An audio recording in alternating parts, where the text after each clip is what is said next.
Bienvenue sur le podcast Les Barniques sur Lago, présenté par Je suis voyageur. Je suis voyageur, c'est bien plus qu'une agence. C'est une équipe de conseillers et conseillères en voyage passionnés dont je fais fièrement partie. On se spécialise dans les voyages d'expérience et les escapades haut de gamme. On est toujours à la recherche d'aventures qui sortent des sentiers battus. Envie qu'on devienne complice dans l'organisation de votre prochain voyage? Alors parlez-nous de votre projet sur le www.jesuisvoyageur.com.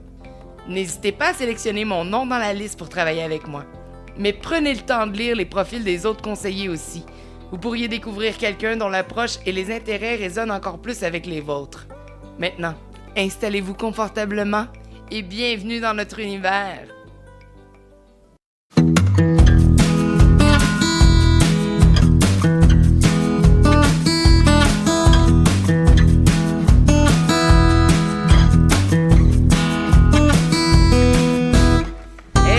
Salut Flo! Salut Chantal, ça va? Ça va super bien, toi?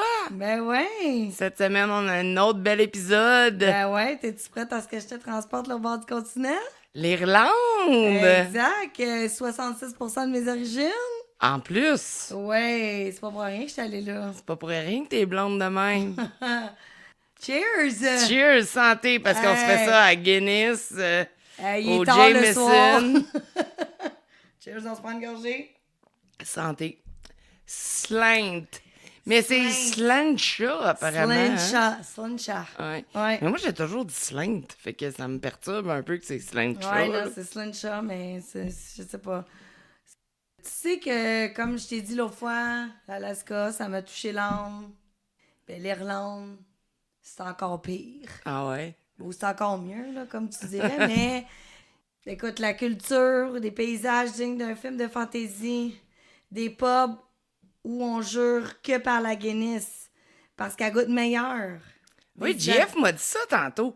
Il m'a dit qu'il y a des équipes ambulantes qui rentrent dans tous les bars d'Irlande juste pour vérifier que les fûts de Guinness sont à leur best. Ben oui, ils n'ont pas le choix, parce que dans le fond, tu sais que une Guinness, si elle pour pas bien, c'est parce qu'il y a un problème. Il manque d'azote. Ben, il y a un manque ça. d'azote, il y a un problème de pression. Bon, bref, tu sais, il y a plein de choses. Fait que, oui, c'est une des bières, je pense, qui est le plus vérifiée. Autant, ben, en fait, je pense qu'un peu toute la bière qui est censée mousser. Donc, il y a aussi la Kilkenny. Mais apparemment que ça goûte vraiment meilleur en Irlande, la Guinness. Tu sais, là, imagine, là, les habitants, ils parlent comme si t'étais un vieux cousin qui avait perdu de vue. Ouais, vraiment. Puis, quand tu parles de l'Irlande aujourd'hui, tu peux dire que c'est un pays qui se vit plus qu'il se visite. Il faut vraiment que tu fasses partie de la culture. C'est un pays vert, c'est brumeux, c'est rempli de pubs chaleureux, comme je disais.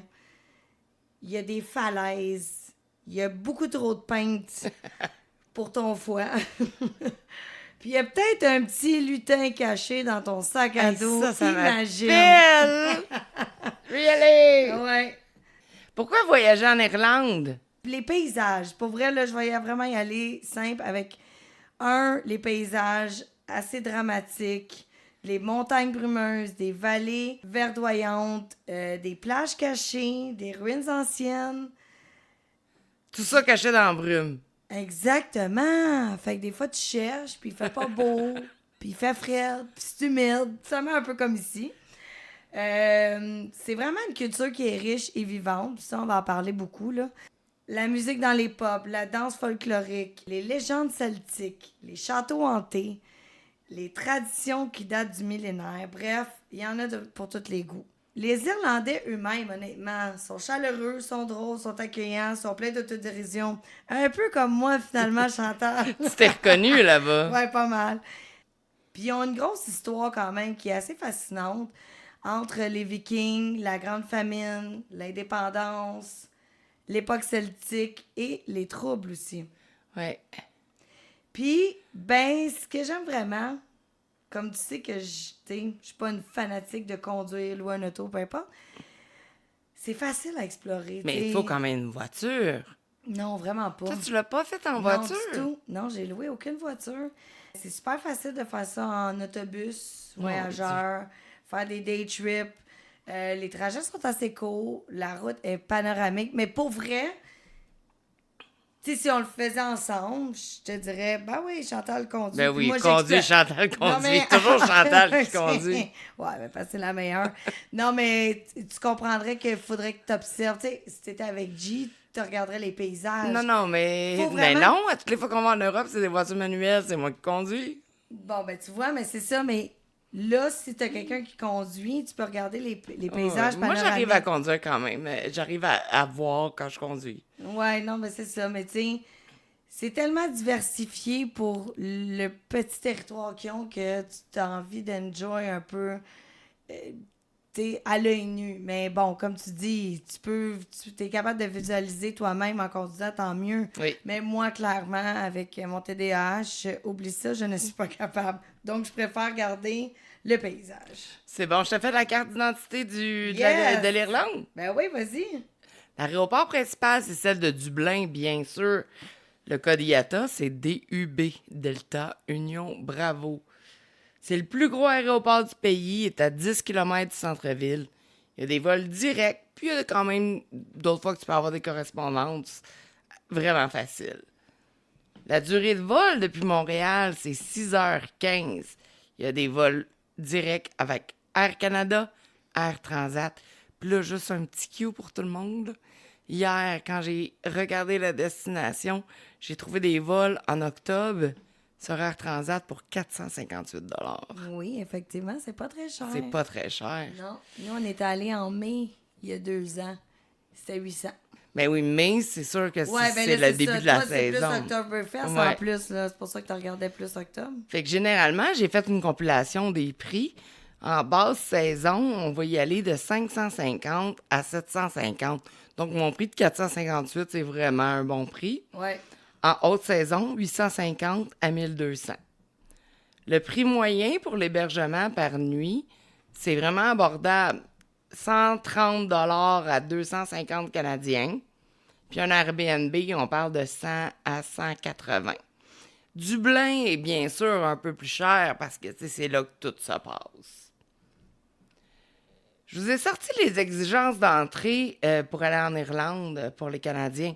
Là, je vous le dis, il faut toujours revérifier parce que ça peut changer d'une journée à l'autre. Sauf que c'est la première fois qu'on fait une destination d'Europe, donc je trouvais ça vraiment important d'en parler. Fait que le passeport, bien sûr, c'est obligatoire. Il doit être valide toute la durée de votre séjour. Pas besoin d'une validité de 6 mois comme dans d'autres pays. Cependant, c'est fortement recommandé d'avoir au moins 3 mois de validité restante au moment de l'entrée pour éviter des problèmes en cas de transit ou de retour via un autre pays de l'Europe. Aucun visa requis pour les séjours touristiques de moins de 90 jours. Tu peux visiter l'Irlande en tant que touriste, faire un road trip, visiter ta famille, assister un festival, tout ça sans visa. Bon, des fois, ils vont te demander des preuves à l'arrivée. C'est peu fréquent, mais c'est quand même possible. Ils vont te demander une preuve de billet de retour ou de sortie du territoire, une preuve de fonds suffisants pour subvenir à tes besoins et l'adresse des hébergements où tu comptes loger. Là, il ne faut pas que tu confondes. L'Irlande, la République de l'Irlande, n'est pas dans l'espace Schengen. Donc, ton séjour de 90 jours, il compte pas là-dedans. Mais c'est quoi, Chantal, l'espace Schengen? C'est un accord entre plusieurs pays d'Europe pour abolir les contrôles aux frontières internes. Fait autrement dit, une fois que tu es entré dans un pays de Schengen, tu peux circuler librement dans tous les autres, comme si tu étais dans un seul grand pays. Comme par exemple, si tu traverses la France, l'Espagne, l'Allemagne, l'Italie, tu peux le faire sans jamais montrer ton passeport. C'est un vrai rêve pour les gens qui aiment faire des road trips. Fait que toi, t'aimerais vraiment ça, faire ça un jour. Mais moi, je l'ai fait. Ah! Je l'ai fait plusieurs fois en plus. Ah, ben cool. Il y a 29 pays qui font partie de l'espace Schengen. Ah, quand même. Ça inclut presque tous les pays de l'Union européenne, mais pas tous. Comme par exemple, tu as la France, l'Allemagne, l'Italie, l'Espagne, la Grèce, les Pays-Bas, l'Autriche, le Portugal, la Belgique, la Suisse, la Norvège, la Finlande, la Suède, le Danemark, la Pologne. Et plusieurs autres, mesdames et messieurs. Je pourrais quasiment faire une toune. I've been everywhere, man, I've been everywhere. Mais Un pays d'Europe qui fait pas partie de l'espace Schengen, bien sûr, c'est l'Irlande. Donc, t'as le Royaume-Uni, t'as la Croatie, mais la Croatie, c'est pas vrai, elle vient de rentrer en... Puis t'as la Roumanie et la Bulgarie, partiellement intégrées, mais pas tant. Combien de temps tu peux rester dans l'espace Schengen en tant que touriste? Pour les Canadiens et la majorité des autres touristes, c'est 90 jours sur 180 jours. Tu peux visiter autant de pays dans cet espace, mais le total ne doit pas dépasser 90 jours. Ensuite, tu dois quitter la zone Schengen pour 90 jours avant d'y revenir. Fait que par exemple, tu peux faire 20 jours en France, 30 en Italie, 10 jours en Allemagne. Il te reste 30 jours pour visiter n'importe quel pays Schengen. Si tu veux rester plus longtemps en Europe, tu dois passer par un pays hors Schengen, comme mettons l'Irlande ou le Royaume-Uni. On n'en a jamais parlé vraiment beaucoup encore, mais il faut parler d'assurance. Oui, effectivement, c'est vrai que c'est important. Les assurances, c'est hyper important. Ça coûte vraiment pas cher. Tu as des programmes pour les jeunes de 29 ans et moins qui sont abordables. Là, je te dirais une semaine de café chez Starbucks, puis ton assurance à payer pour la semaine. Oui, exact. Puis on est capable d'en trouver aussi des pas très chers pour les gens qui sont un petit peu plus vieux. Il y a tes assurances de carte de crédit, des assurances de travail. Oui. Là, il faut faire attention là-dedans parce que les assurances de carte de crédit, il faut absolument que tu aies payé avec cette dite carte. Exactement. Pour être assuré. Oui. OK? Après, moi, je te dirais que l'affaire la plus importante à regarder sur tes assurances, c'est le rapatriement. OK? Parce que si tu tombes malade dans un autre pays et que tu dois être ramené chez vous pour un suivi de longue durée. Oui, X ou, tu sais, pour une blessure, peu importe, pour être hospitalisé, opéré. Bien, le rapatriement, c'est ce qui va te coûter le plus cher. Donc, guys, vérifiez toujours que vous avez le rapatriement sur votre assurance. Et si vous n'en avez pas, prenez une assurance externe. Le rapatriement pourrait vous mettre dans le trou de dette de plusieurs centaines de milliers de dollars. Oui, effectivement. On a même des exemples, donc... On va faire un épisode là-dessus. Oui, bien c'est ça. En saison 2, là, les auditeurs et auditrices, on a plusieurs sujets. Donc, à venir... J'aimerais ça que tu me parles des quartiers de Dublin. Fait que le nombre approximatif d'habitants en Irlande, 5,3 millions pour tout le pays. Dublin, 1,2 million pour la région métropolitaine. Donc, c'est pas tant. Donc, c'est assez bien vivable. Maintenant, Flo, veux-tu me parler des quartiers principaux que tu peux visiter à Dublin? Yes, ben je vais te parler des quartiers que j'ai visités. Donc, Temple Bar, ça, c'est le number one. C'est comme la grande rue, apparemment, Ouais, comme le Broadway ou le... Ben, en fait, c'est pas une grande rue, c'est un quartier parce que il y a plusieurs petites rues. En fait, le Temple Bar, c'est un bar qui se retrouve dans le milieu. Puis là, t'as plein de petites rues autour. Habituellement, c'est comme une main street qu'on voit dans certains pays, dans certains quartiers ou certaines villes, grandes villes, surtout comme Dublin. Mais là, c'est vraiment le bar, puis là, tout le quartier est comme autour. Donc, c'est comme je dis, donc c'est très festif, c'est très touristique, c'est rempli de pubs, de façades colorées. Écoute, moi, j'ai trippé. Je pense que j'ai passé quasiment toutes mes soirées là-bas. Ben, c'est sûr qu'on a fait plusieurs quartiers, mais quand on est arrivé là-bas, autant le jour que le soir, c'est incroyable. Après ça, t'as Trinity et t'as Grafton Street. Donc, c'est très historique, étudiant, comme je disais. Tu sais, c'est un vibe très culturel. Il y a beaucoup de shopping. Puis, tu sais, Dublin, la façon que c'est fait, tu sais, il y a des cours d'eau. Donc, si tu dépasses un certain petit pont, là, t'es rendu dans un autre genre de quartier. Puis là, c'est là que t'as le plus les magasins, comme je disais, comme un peu plus étudiant. Donc, faut que tu te rendes vraiment au fond. Donc, c'est quand même assez facile de s'y retrouver. Moi qui est, bon, quand même assez... Je suis quand même meilleure avec les années, mais j'ai compris qu'il y avait 4 rues parallèles. Puis tout le reste, tu sais où est-ce que ça s'en va. Puis là, ça détermine des quartiers différents. Il y a des canals. Jeff m'a dit qu'il y avait des canals. Ouais. C'est ça. Merci, je cherchais le mot. Merci, Jay. Donc, t'as des Liberties. OK. C'est une ambiance un petit peu plus brute. Street art, distillerie. Et si je me trompe pas, je pense que c'est là qu'il y a la grosse bibliothèque là, qui est comme un peu le style Harry Potter. Non, je pense que ça, c'est dans Trinity. C'est vrai, le Trinity College, c'est vrai, Ouais, la bibliothèque est là, exactement. C'est vrai, c'est tellement immense, cette université-là. Puis t'as le Docklands, qui est une version un peu plus moderne, tech puis design de l'environnement de Dublin. Donc, le dernier quartier, c'est Out. C'est une banlieue de Dublin. Super cute, très charmant. Puis en plus, on voit les falaises qui sont vraiment à couper le souffle. Fait que t'as vraiment le meilleur des deux mondes. Un peu plus tranquille. Hubert est ton meilleur ami quand tu restes dans ce quartier-là et que t'as pas d'auto. On avait un stationnement, donc c'était possible d'avoir un auto, mais nous, on n'avait pas loué parce que, bon, tu sais, faut dire que aussi, tu prends des verres là-bas, donc l'auto à Dublin, au cœur de Dublin, c'est quand même assez difficile de stationner. Alors, bref, le moyen de transport, c'est vraiment l'autobus. Puis, pour te rendre en banlieue, le Uber. Alors, nous, on a choisi cette place-là parce qu'on est allé, comme je vous disais, au mois de mai. Puis, les prix étaient quand même assez dispendieux. Puis, pour qu'est-ce qu'on voulait à Trois, on s'est dit, on se paye un peu le luxe, une petite maison. Mais on avait une terrasse, 2 étages, on avait une cuisine. T'sais, bref, on avait quand même un certain luxe. Le luxe. C'est ça. On avait un certain luxe qu'on ne se serait pas payé.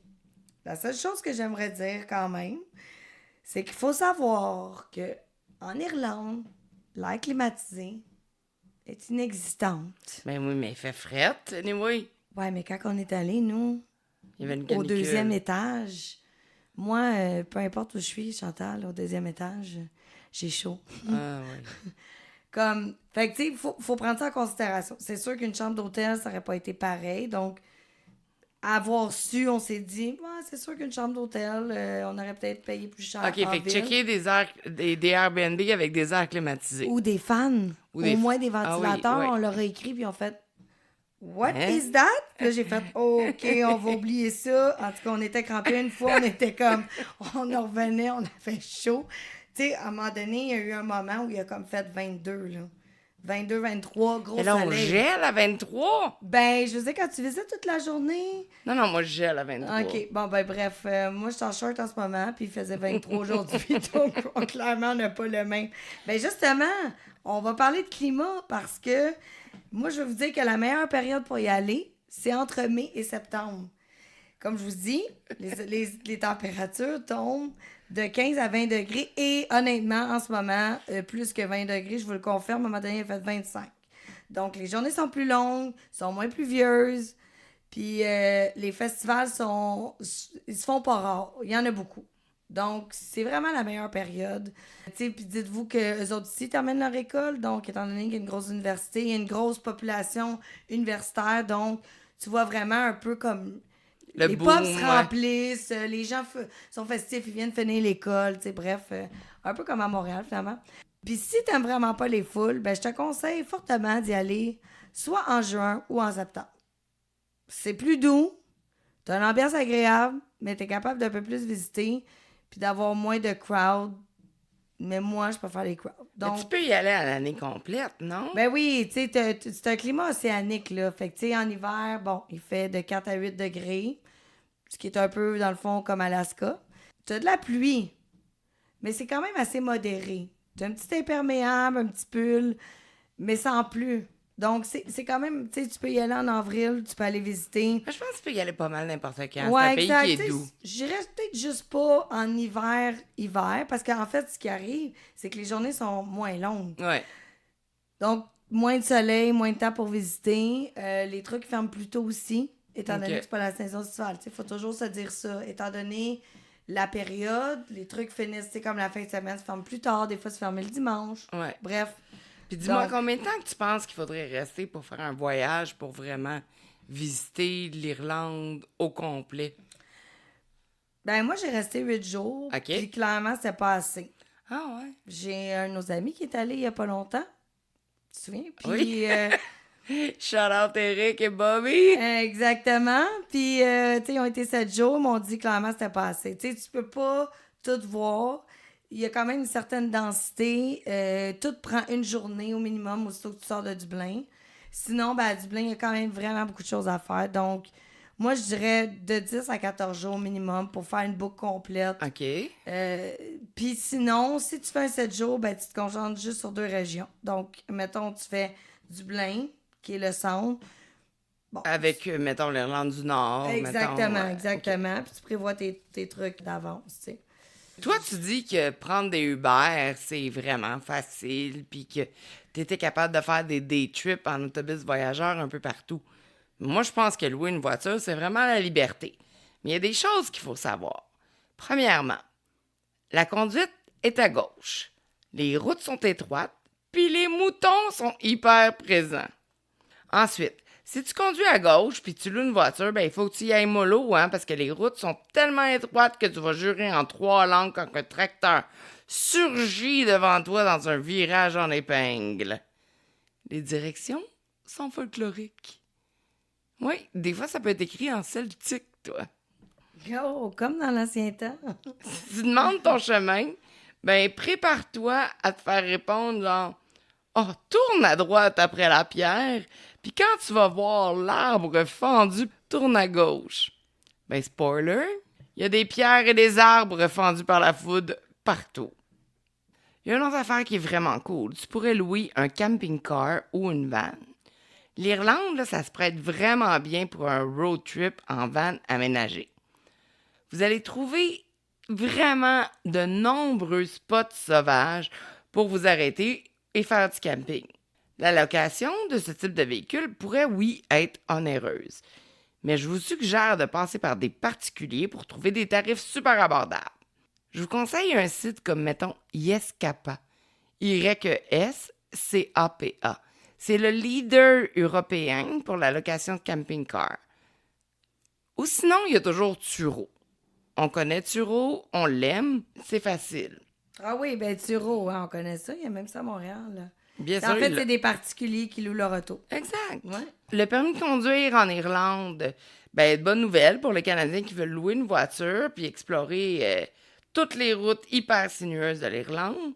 Ben, votre permis est accepté. Aucune obligation d'avoir un permis de conduire international, PCI, si ton permis est en anglais ou en français.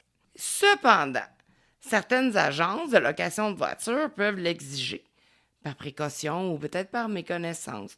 Donc, c'est recommandé d'avoir un permis international. Ça peut vous sauver des troubles à destination. Si vous voulez faire un permis international, c'est hyper facile. 40 $ plus 10 $ la photo si vous ne l'avez pas faite d'avance. Tout ça possible chez CAA. Ça prend 3 minutes et quart et vous savez que vous n'aurez jamais aucun problème si vous avez le permis. Moi, je le recommande toujours et je l'ai fait moi-même plus de 4 fois, mon permis international, et on me l'a jamais demandé. Mais On sait jamais. on sait jamais. Mieux vaut prévenir que guérir. Mieux vaut prévenir que guérir, merci. Oui. As-tu des conseils pratiques, des choses qu'on doit amener absolument ou des astuces locales, Flo? Comme je mentionnais tantôt, étant donné que la météo change hyper rapidement, je pense que dans ta valise, tu n'as pas le choix. Même si tu penses qu'il va faire froid, puis tu regardes la météo d'avance, amène-toi une paire de shirts, un must. Un kiwi. Amène-toi un kiwi. Là, on va le dire maintenant. Achète-toi un kiwi, roule-les, mets-les tout le temps dans ta valise. Toujours un must. Non, dans ton funny pack que j'ai dit que je dois mettre sur notre page Instagram ou notre page Facebook. Dans ta sacoche, n'importe où, tant C'est ça. que tu l'apportes. Faut qu'il soit avec toi à journée longue. Les fameux souliers de marche que je vous parlais, parce que dans le fond, je les avais pas il y a 2 ans. Et j'ai regretté de ne pas les avoir parce que, bon, je ne connaissais pas cette marque. Et là, t'as compris. Maintenant, tu les Donc, as. oui, alors je vous parle encore, chers auditeurs et auditrices, des fameux On Waterproof. Alors, je vous promets que pour cet épisode, je vous en ai reparlé. Alors, je vous mets le lien d'ici vendredi sur notre page Facebook. Ensuite, ne pas oublier que ça prend un adapteur de prise type G parce que c'est considéré comme étant au Royaume-Uni. Donc, c'est super important. Moi, je l'avais pas. Tu pourrais pas charger ton téléphone, Ben charger non, pas câble. charger rien.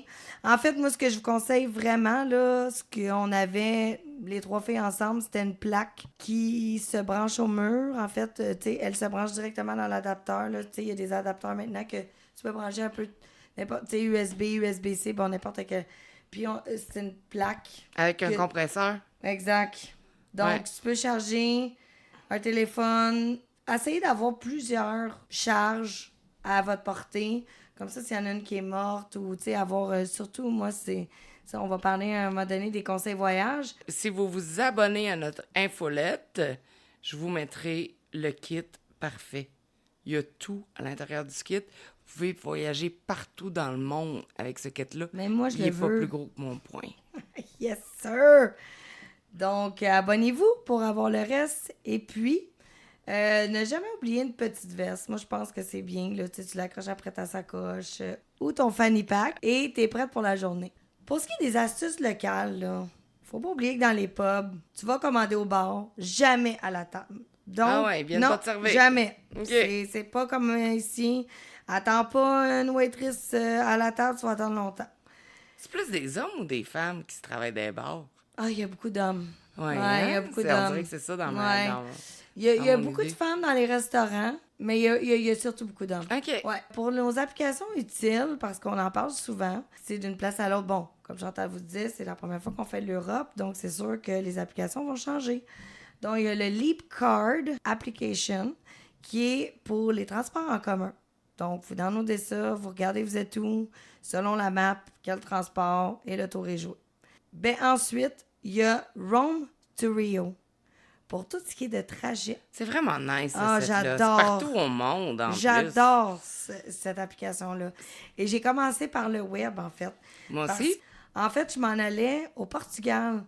Puis, j'ai juste écrit départ de telle place, arriver à un autre, comment m'y rendre. Ça te montre toutes Ça les me- options. Non, mais ça m'a...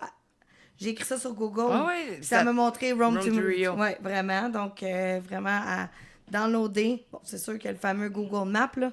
Mais moi, je vous dis, Rome to Rio, c'est super bien fait. Tu as le Irish Rail ou le Bus Aerian pour les déplacements régionaux. Donc, tout ce qui est les trains, tu veux faire des longues distances, exemple, tu vas aller à Belfast, comment t'y rendre et tout. Donc, c'est aussi 2 bonnes applications qui sont utiles là-bas. Savais-tu?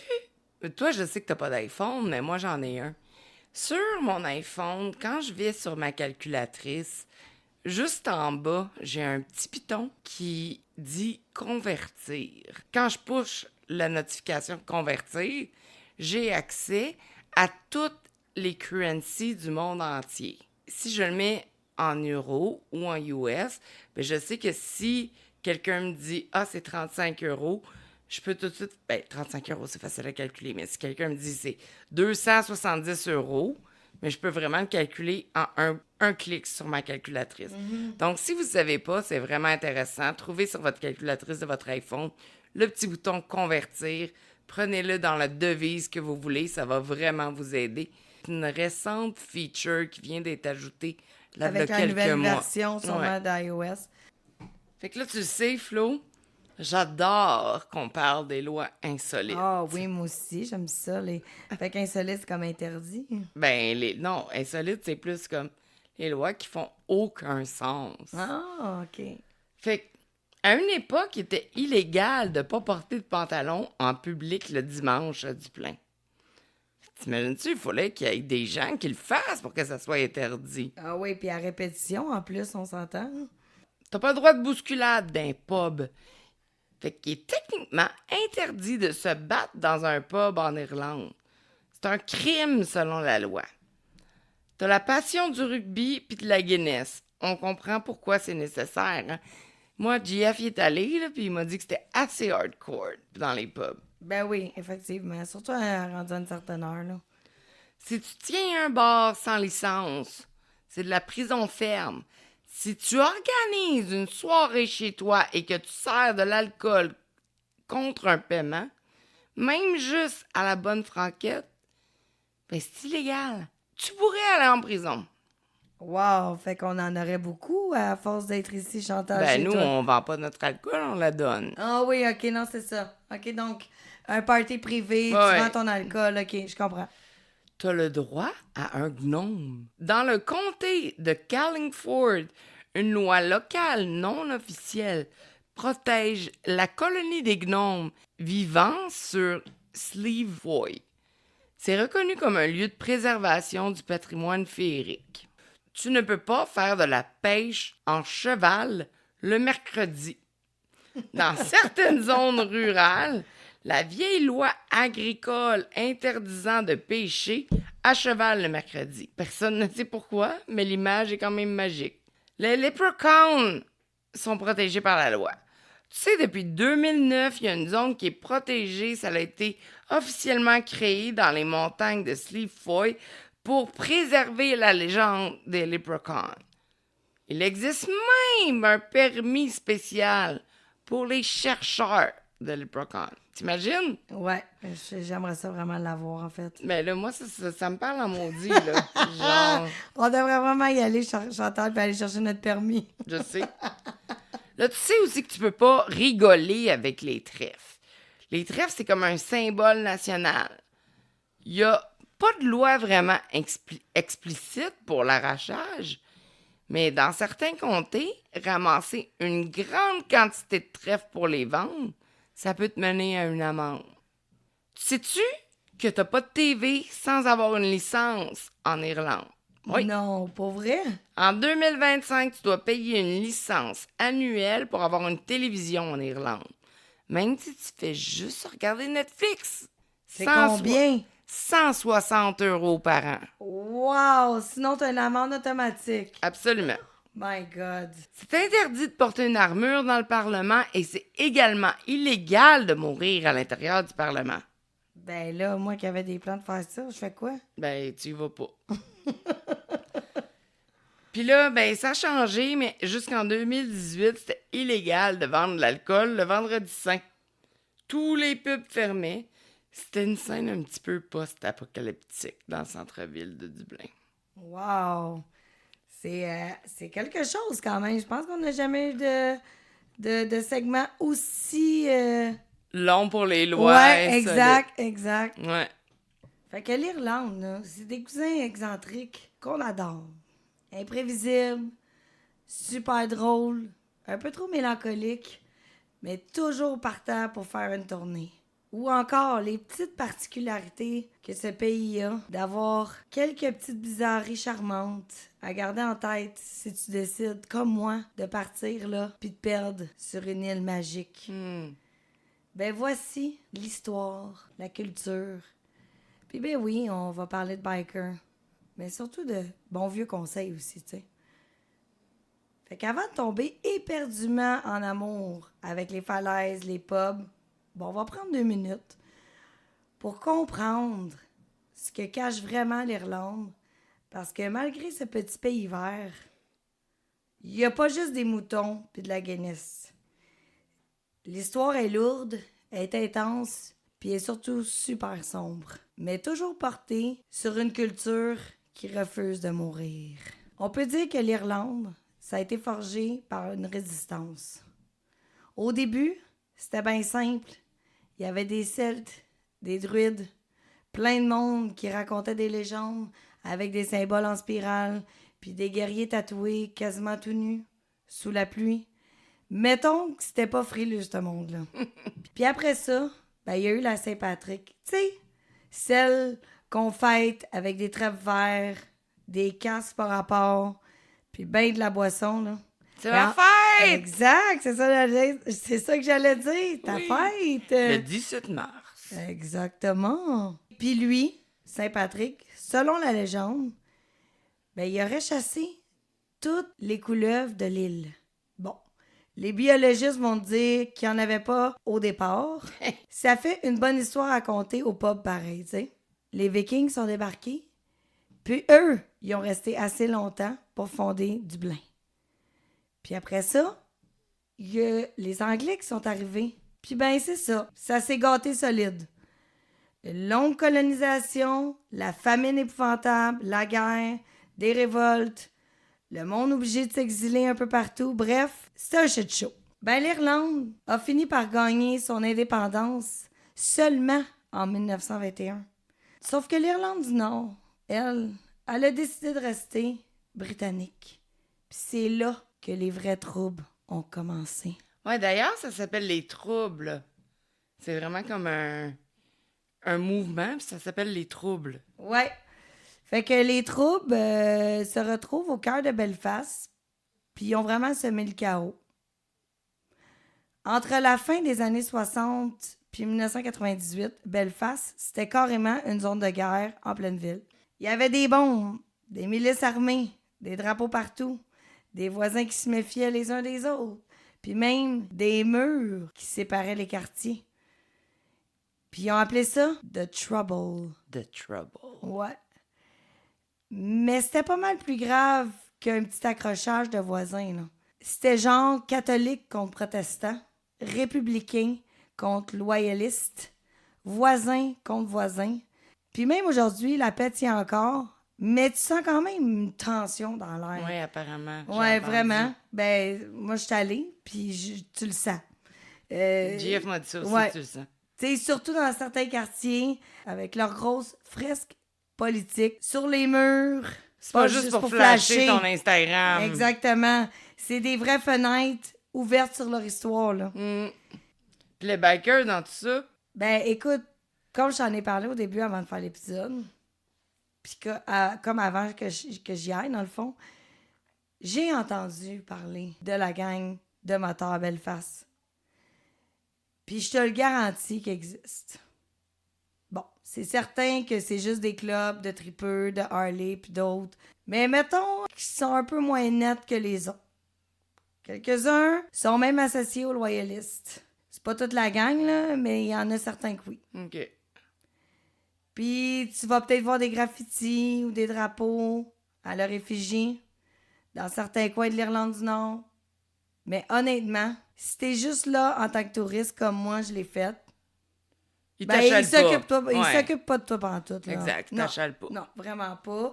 Puis tu sais, t'es dévisages pas, c'est sûr que tu reconnais, ils ont des vestes, je veux dire, un biker, ça reste un biker, mais t'es là pour visiter, t'es pas là pour les regarder puis tout, là, tu sais. Ouais. Puis tu sais, dans tout ça, faut juste se rappeler que la culture, elle meurt jamais. Tu sais, malgré tout ce qu'ils ont vécu, malgré tout ce qui est arrivé, l'Irlande, ça reste vraiment un pays qui est en vie puis qui a des paysages magnifiques. La musique coule dans ses veines. Chaque pub, c'est une scène. Chaque conversation, c'est une performance. La langue gaélique, ben, elle survit dans les coins les plus isolés. Les histoires, les Irlandais racontent des histoires comme personne. Même pour expliquer pourquoi ton toast est brûlé, ben, ils vont faire tout pour que ça devienne un conte. Moi, là, ça... Je sais, ça te rejoint. Ah, ça me rejoint tellement. Mais tu sais, j'ai regardé les liens avec le folklore surnaturel. Puis le folklore en Irlande, ben, c'est pas juste des vieilles histoires pour endormir les enfants, là. C'est quelque chose qui est hyper vivant, enraciné, respecté. Même chez ceux qui disent ne pas y croire tant que ça. Les fées, par exemple, les fairies, ben, c'est pas les petites clochettes de Disney, là. En Irlande, les fées sont puissantes, imprévisibles et parfois capricieuses. Puis mieux vaut les laisser tranquilles, je te dirais. On les appelle parfois les good people. Un peu comme pour les amadoués. On rit d'eux, mais doucement. Juste au cas. Puis tu sais une chose, quand je suis allée là, tu sais, c'est un petit fun fact parenthèse, une des choses à laquelle je crois le plus, mais que j'aspire un peu depuis que je suis très jeune, ben c'est les fées. Vraiment. Fait que c'est quand même drôle quand j'ai tout lu ça, puis quand j'ai su ça là-bas, puis que... Non, mais c'est ça, il le démontre quand même. Fait que quand je me suis rendu compte de ça, j'ai dit, OK, now I could say I'm really Irish. Combien de pourcents tu disais tout à l'heure? 66 selon Ancestry. Oh, t'as fait les tests? Oui. Fait que là, les États-Unis ont ta DNA? Ben, c'est pas les États-Unis, je pense que je l'ai envoyé à une adresse, non, c'est en Europe même que je les ai envoyés. OK, mais ils ont quand même ta DNA. Ils vendent ta DNA. Moi, je pense à ça. Ça veut dire que si jamais tu fais un crime, ils vont pouvoir te tracer. Ah, ben c'est bien correct, parce que j'en ferai pas de crime. Savais-tu qu'il y a des arbres à fées? Oui. Fait qu'il y a des histoires qui sont vraies et documentées. Il y a même des routes qu'on a contournées exprès pour éviter de couper un fairy tree. Ça, c'est un des arbres, souvent c'est une aubépine isolée. C'est considéré comme une porte vers le monde des fées. En 1999, pendant la construction d'une autoroute à Limerick, il y a un homme d'affaires local qui a convaincu les autorités de dévier le tracé pour ne pas déranger l'arbre à fées, de peur que ça attire la malchance et des accidents. Résultat, le chantier a été retardé plusieurs mois, mais le peuple féerique a été épargné. Ben, c'est merveilleux, ça. Et moi, J'adore. Je suis faite pour habiter là. Oui, je sais. Il y a des créatures mythologiques qui sont vraiment présentes dans l'imaginaire. Comme par exemple, on en parlait tantôt, les leprechauns. Mais ça, c'est les fameux lutins farceurs, gardiens des chaudrons d'or. Il existe même, comme on le disait tantôt, un permis officiel pour la recherche des leprechauns. Il y a les banshees. Ça, c'est un esprit féminin qui annonce la mort par un cri strident. Plusieurs Irlandais te diront qu'ils en ont déjà entendu une. Il y a les Selkies. C'est des créatures qui sont mi-phoques, mi-humaines, qui enlèvent leur peau pour vivre ces terres. C'est comme triste, puis romantique, puis insaisissable à la fois. Puis t'as les Pukas, les Changelings, les Duralan. La liste est vraiment longue. Puis même si on croit sérieusement ou pas, il y a toujours un respect culturel dans ces histoires-là. T'as des cercles de pierre et des lieux sacrés. Oui, en Irlande, tu vas trouver plein de cercles de pierre un peu partout. Souvent, c'est pas indiqué sur les cartes. Certaines datent même de l'époque néolithique. Ce sont des lieux sacrés d'énergie, parfois encore utilisés pour des rituels celtiques ou néo-druidiques. Il y a aussi, Chantal, le Gaeltacht. C'est dans les régions où on parle encore majoritairement le gaélique irlandais, la langue d'origine du pays. C'est pas une langue morte, même si elle a été écrasée longtemps sous la colonisation. Dans les Gaeltacht, comme sur les îles d'Aran ou dans le Connemara, on va voir les panneaux en irlandais d'abord, puis tu auras l'impression de changer de monde après. Bref, assez impressionnant. Tu sais qu'il y a eu une immigration massive, puis la diaspora, ben, c'est une île qui a vraiment appris à partir. L'Irlande, là, c'est un petit pays au cœur vraiment immense, avec un passé qui est marqué par le départ. Pendant des siècles, mais surtout après la Grande Famine, en 1845 jusqu'à 1852, des millions d'Irlandais ont quitté l'île. Ils ont fui la pauvreté, la faim, l'oppression britannique, puis ils voulaient juste aller chercher une meilleure vie ailleurs. Tu sais, avant la famine, l'Irlande comptait environ 8 millions d'habitants. Après cette catastrophe-là, la population a été réduite de moitié, entre les morts et les départs. C'est un peu comme un gros mouvement migratoire de l'histoire moderne. Puis les conséquences se font encore sentir aujourd'hui. Chantal, c'est quoi une diaspora? Mais ça, c'est vraiment un mot qu'on utilise pour parler d'un groupe de personnes qui est dispersé à travers le monde, puis qui partagent une même origine géographique, ethnique ou culturelle. Fait qu'en bref, quand un peuple quitte volontairement ou non son pays d'origine pour aller vivre ailleurs, que ce soit pour une cause de guerre, de famine ou colonisation, d'esclavage, peu importe, des raisons économiques, ben c'est ça qu'on appelle une diaspora. Ah, bon, ben merci. Aujourd'hui, il y a environ 5 millions de personnes qui vivent en Irlande, mais plus de 70 millions de personnes dans le monde s'identifient comme ayant des racines irlandaises, comme toi d'ailleurs. Fait que c'est vraiment énorme, là. Aux États-Unis, au Canada, en Australie, en Argentine, ben, il y a des communautés irlandaises partout. Et elles sont très fières, bruyantes, festives et très organisées. Comme par exemple, si on prend encore la Saint-Patrick, ma fête. Ben, c'est plus célébré à New York qu'à Dublin. Même ici, à Montréal, on a une très grosse parade de la Saint-Patrick. Ben oui, effectivement. À New York, là, par exemple, la parade est gigantesque. Il y a des fanfares, le monde porte des kilts, des chapeaux verts. La bière est verte. C'est devenu une immense célébration identitaire pour ceux qui portent l'Irlande dans leur cœur, même à des milliers de kilomètres de chez eux. Puis c'est la même chose à Boston, à Chicago, à Montréal, comme je disais, à Sydney. Bref, la Saint-Patrick, c'est pas juste un jour férié. Ici, d'ailleurs, il ne l'est pas. Tu le sens, ta barouette? Oui, c'est ma fête, faut que je prenne congé. C'est un rappel que le peuple irlandais a essaimé partout. C'est une chaleur envers les étrangers qui viennent de loin. Quand tu débarques en Irlande, puis que tu trouves les gens qui sont accueillants, toujours prêts à te jaser, ben c'est pas un hasard. C'est un peuple qui sait ce que ça veut dire de partir. Ils savent c'est quoi être étranger, de débarquer ailleurs, de vouloir se faire une place. Alors, chez eux, ils vont t'ouvrir la porte, te donner une pinte, et souvent, ils vont t'ouvrir leur cœur. Oh, mais mon Dieu, c'est bien beau. Je sais. Oh.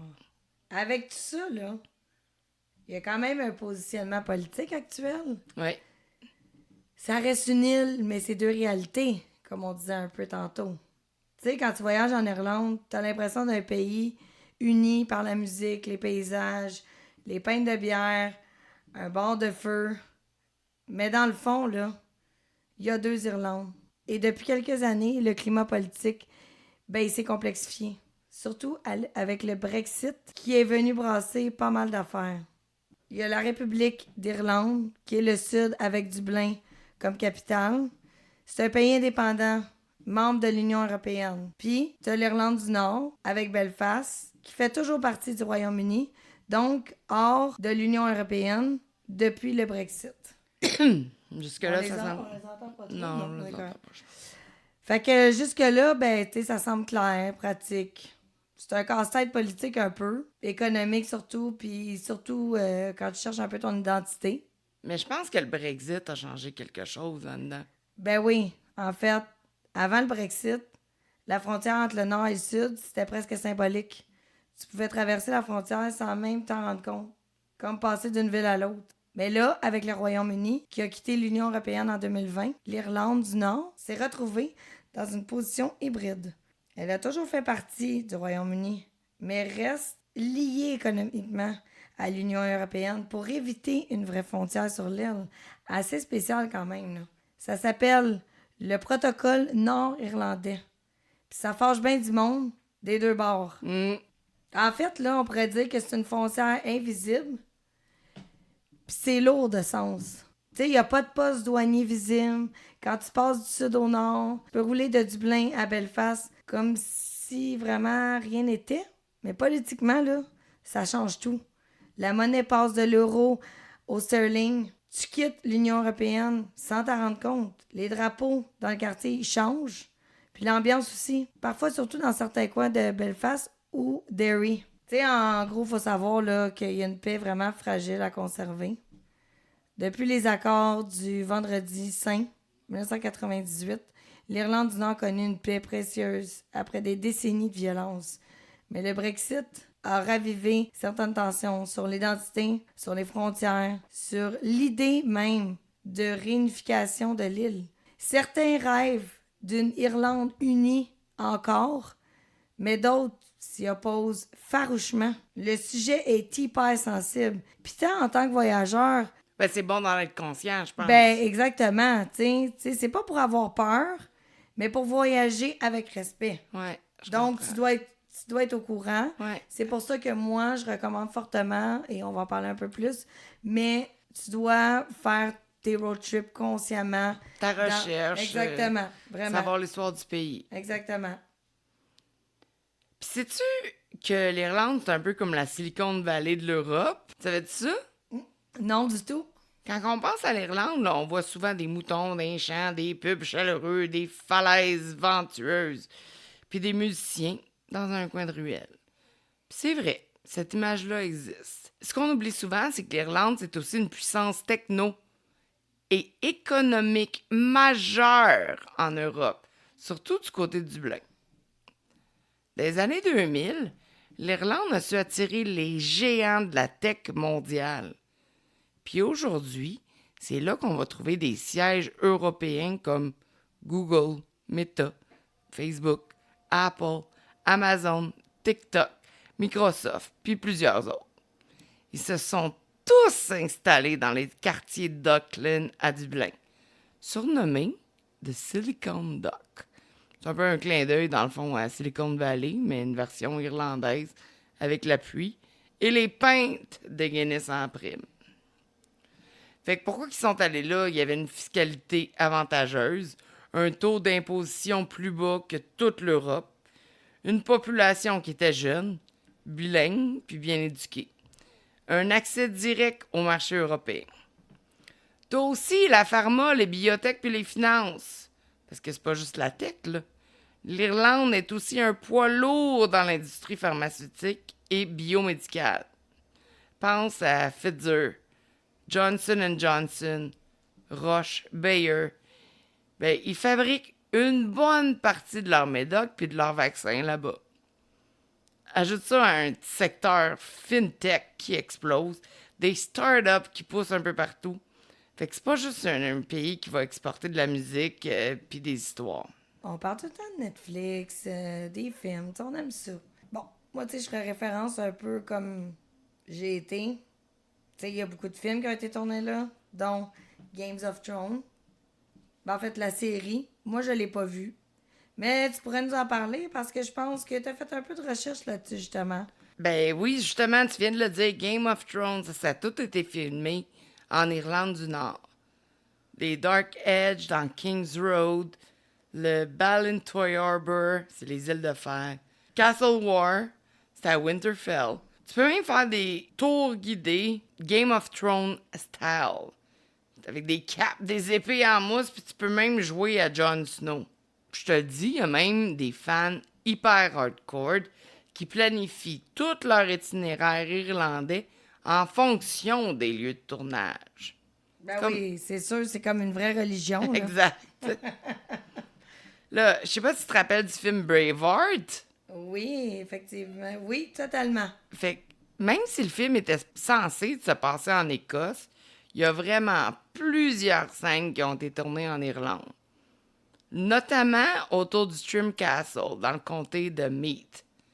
Fait que oui, Mel Gibson a hurlé « Freedom !» en kilt, mais sur une terre irlandaise. Ben ouais. Là, il y a un film que plusieurs filles aiment beaucoup, qui est P.S. I Love You. Mais ça, c'est des paysages du comté de Wicklow, juste au sud de Dublin, qui ont servi de toile de fond à cette comédie romantique dramatique qui a fait pleurer toute une génération, Flo.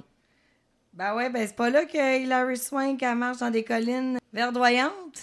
Oui, puis Gérald Butler fait un accent irlandais, disons, assez discutable. Ben écoute, ça risque que les vues sont magnifiques. Fait que toujours en parlant de film, il y a The Quiet Man. Ça, c'est un film de 1952. C'est un classique du cinéma romantique old school avec nul autre que John Wayne puis Maureen O'Hara. Ça a été tourné dans le comté de Mayo. À l'époque, ce film-là a vraiment mis l'Irlande sur la carte. Et il y a un film que j'adore qui s'appelle Leap Year. En français, Année bissextile. Ah oui, je me souviens de ça. 2010. C'est une comédie romantique assez légère où Amy Adams tente de demander son chum en mariage en Irlande, mais là, tout dérape. On voit plein de coins hyper charmants de l'Irlande, notamment Dingle, Galway, le Connemara. Mais il faut quand même faire attention parce que le film a pris plusieurs libertés géographiques monumentales. Genre, ils vont prendre un bateau de Cardiff à Dingle. Mais ça n'existe pas du tout, là. Et ils traversent l'Irlande en zigzag dans un ordre qui rendrait fou n'importe quel GPS. Mais bon, c'est cute pareil, puis ça fait quand même rêver. Bon, je pense qu'on est rendu à parler de la gastronomie irlandaise. Gastronomie, tu dirais? Oh, genre le comfort food, là. Comfort food, oui. Oh oui. Non seulement c'est du comfort food, mais c'est des grosses portions. Tu sais, on va se le dire franchement, là, côté bouffe, l'Irlande, ben c'est pas la France. Attends-toi pas à des plats fancy servis avec une ardoise puis une petite mousse au nom que tu peux même pas prononcer. Mais, attention, tu vas manger simple, chaud, réconfortant. L'Irlande, là, c'est genre, mange donc, ça va te réchauffer avec une bonne bière. Ce que tu dois goûter absolument, là, puis moi je l'ai fait, c'était vraiment bon. Bon, le Irish breakfast, c'est vraiment bon quand t'es hangover. C'est déjeuner des champions. T'as des œufs, du bacon, des saucisses, des beans, bon, des tomates grillées, des champignons, du black pudding. C'est un genre de boudin noir avec des toasts. Puis ben, après ça, tu peux bien grimper une montagne puis aller faire une sieste. Un ou l'autre. Ouais, un l'autre, je pense que je serais plus pour la sieste qu'aller grimper une montagne. Après ça, t'as le Irish stew. C'est un bon ragoût d'agneau avec des carottes, des patates, des oignons, beaucoup d'amour. Bref, c'est comme à Noël, mais en plein mois de juillet. Après ça, t'as le Coal Cannon. Ça, c'est spécial. C'est une purée de pommes de terre mélangée avec du chou ou du kale, dépendamment. Puis une grosse motte de beurre qui fond au milieu. C'est aussi bon que ça sonne, tu comprends? Fait que Je sais pas, je suis pas sûre de comprendre. c'est vraiment ça. Après ça, t'as le box tea. C'est une crêpe de patates. Ouais, encore des patates. Ça, en Irlande, t'en as à tabarouette. C'est souvent farci avec la viande ou du fromage. Ça ressemble un peu à, Une patate tu sais, farcie. les trucs jamaïcains, là, les pâtés jamaïcains, mais Ouais. c'est dans une crêpe, tu sais. OK. Ouais. Après ça, t'as le seafood chowder. Ça te parle, j'en Oh suis mon certaine. Dieu que oui. Moi, je voulais goûter à toutes les sortes. Écoute, c'est pas compliqué. C'est une soupe crémeuse aux fruits de mer servie avec du bon pain brun maison. Le genre de plat que tu prends quand il mouille à chaud puis que tu te réconcilies, c'est parfait. Puis bien évidemment, faut que tu goûtes à une bonne Guinness. C'est pas officiellement un repas, mais ça pourrait quasiment compter. Oui, ça c'est lourd, la Guinness. Ouais, exactement. Tu sais, je pense que j'en connais un qui prendrait de la Guinness au lieu d'un repas pas mal plus souvent qu'autrement. Dans certains pubs, tu peux même tomber sur un gâteau au chocolat à la Guinness ou du cheesecake au Baileys. T'oublies tes bonnes résolutions, là. Genre, tu tombes dedans pis t'es comme, je m'en fous. Le soda bread, c'est un pain typique d'Irlande. C'est pas fancy, c'est pas instagrammable. En outrance, c'est vraiment pas super beau. Mais c'est du vrai confort en croûte. Dans le fond, on pourrait dire que le soda bread, là, c'est l'anti-baguette 100% irlandaise. C'est un pain typique, il n'y a pas de levure. Il lève grâce au bicarbonate de soude, et oui, baking soda. Puis il y a du babeur. Puis le résultat, ben, c'est un pain dense, un petit peu rustique, avec une croûte vraiment croquante, une mie moelleuse, mais costaude. Ben, tu pourrais dire que c'est parfait pour saucer dans une soupe, accompagner un chowder de fruits de mer ou simplement griller avec du beurre salé fondant dessus. Ok, oui, merci. Hein? Fait que chaque région, chaque famille a sa propre recette. Là, c'est un peu comme un pâté chinois, finalement. Tu sais, c'est steak, blé d'Inde, patate, mais tout le monde le pimpe ou l'arrange à sa façon. Fait que certaines y mettent des raisins secs, d'autres des graines de tournesol, puis d'autres, bon, ça, c'est les puristes, là, te diront que tout ça, c'est du sacrilège. C'est le genre de pain qui goûte la maison, même si c'est à 5000 de chez vous.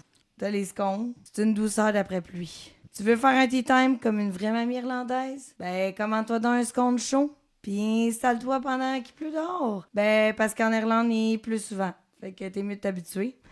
Le scone parfait, il est croustillant dehors, tendre en dedans, pas trop sucré, mais vraiment riche. Tu le coupes en deux, tu mets du beurre, de la confiture, souvent framboise ou fraise. Tu le trempes dans ton café et le tour est joué.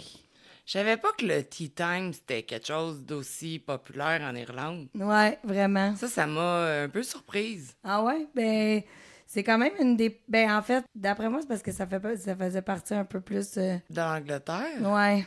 Puis Mais- l'Angleterre, c'est quand même... Tu sais, j'étais allée 2 jours, puis il y a comme des salons de thé, là. Oh oui, bien sûr, c'est ultra populaire Ouais, là-bas. vraiment. Là. Puis tu sais qu'il y a la musique irlandaise, là, c'est l'âme du pays. En Irlande, la musique, là, c'est pas juste pour faire joli, c'est vital. Ben, c'est comme le thé, on vient d'en parler. C'est comme la Guinness. Ça fait partie de la vie. C'est pas juste du divertissement, c'est une façon d'être. Tu peux rentrer dans un pub un mardi soir bien tranquille, puis soudainement tu te retrouves en plein milieu d'une session trad.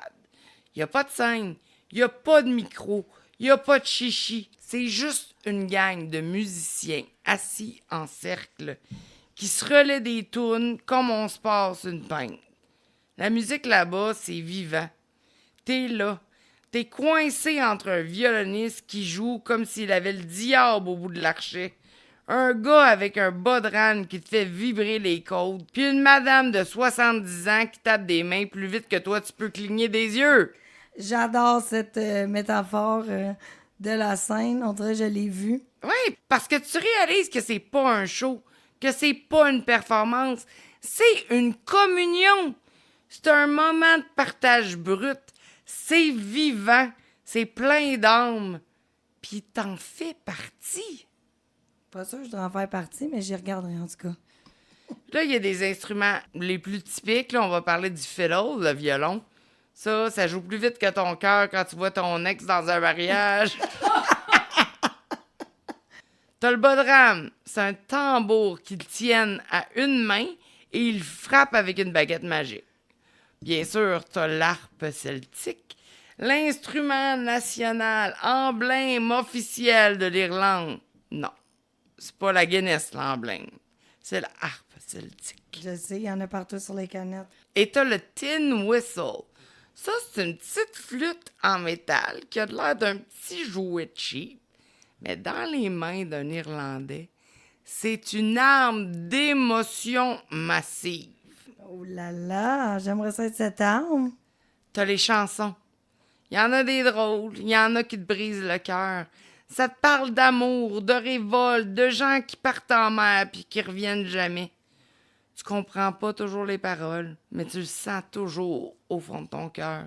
Rendu à ta 3e pinte, là, tu chantes avec eux autres. Même si tu connais juste les refrains, ou si tu fais juste faire des la la la la la. Ah ouais, c'est bon ce tune-là, c'est bon. Donc, chères auditrices et auditeurs, on a eu un petit problème technique.